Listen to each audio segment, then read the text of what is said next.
Hello, my name is Kelsey Olson, and I'll be giving a presentation on the life and work of Federico Uribe. Uribe. Please don't be mad at me if I'm pronouncing that wrong. Here's a picture of Federico Uribe. He currently lives and works in Miami.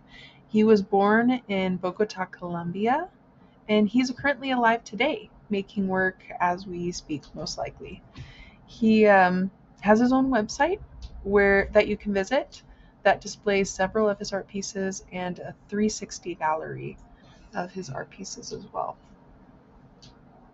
Federico lives to use everyday objects to create sculptures, and he strives to make art that surprises and engages the viewer. Now I want to talk about pencils. Pencils is his number one medium that he likes to use, though he does use a variety of others. Federico believes we have emotional, psychological, and cultural relations with objects. He uses pencils as an example. He explains that we all have a connection to pencils. He says that it brings a smile to people's faces because it brings them back to their childhood. Despite our skill level with pencils, we all have good memories attached to drawing and coloring in childhood. There is beauty in it, and he loves having that opportunity to have his art connect with the people in that way. He states that a lot of his art pieces are made with colored pencils and pencils for this reason.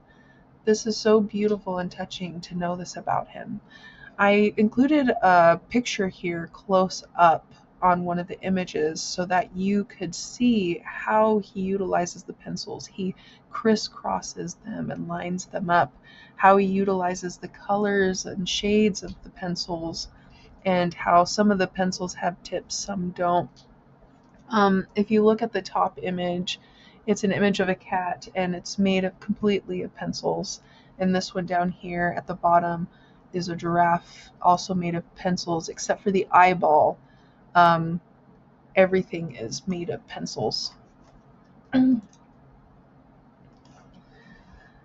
Federico says that he has dyslexia and believes that because of this, he does not see objects in the way other people see them.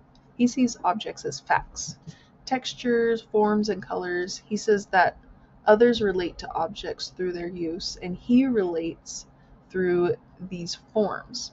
He sees the object for what it can be and sees its potential. He likes to challenge the eye and create something that helps the viewer to see things in a different way. He is a happy person that loves a good challenge. He wants to make a statement with his art that brings the viewer back to what it came from.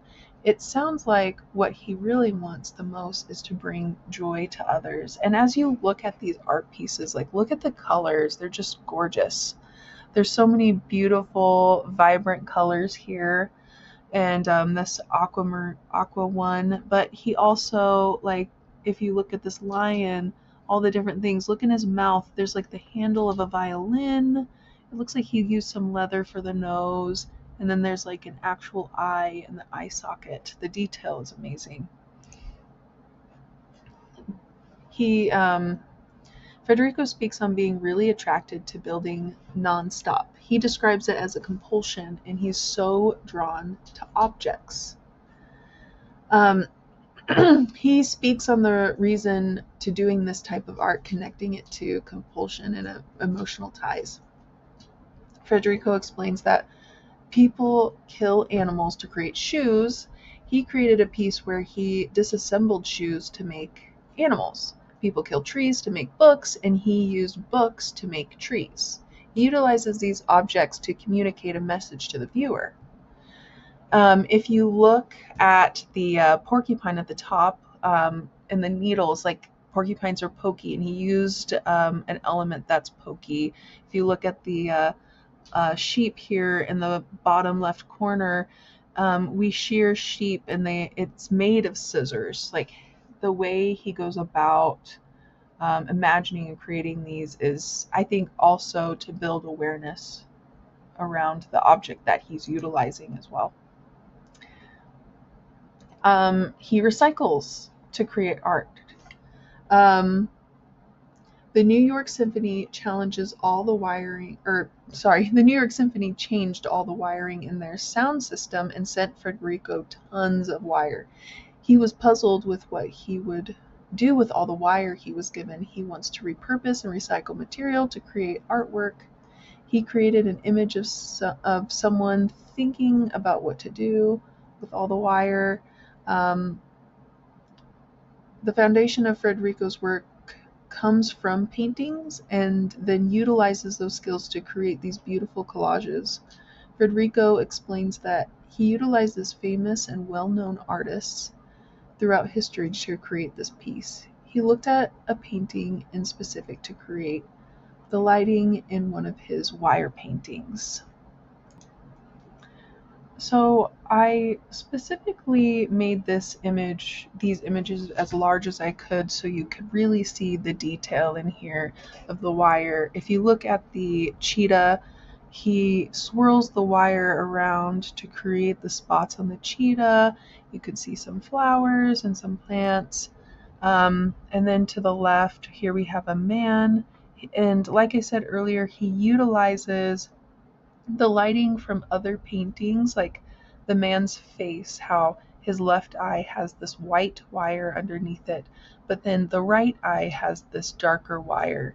So he looked at another painting of a man and saw how that artist utilized the lighting to create the person, and then he mimics that when he creates his wire paintings, and he calls these paintings, even though he's not using any form of paint, because most of his sculptures are three-dimensional. With these ones being two-dimensional, he's chosen to label them as paintings.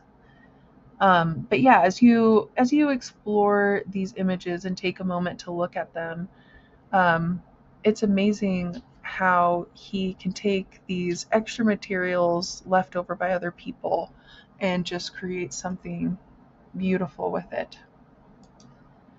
I also want to share with you my sources real quick. This is where I got all the information that's seen on the slide. I hope you enjoyed it and are more curious to learn more about Federico.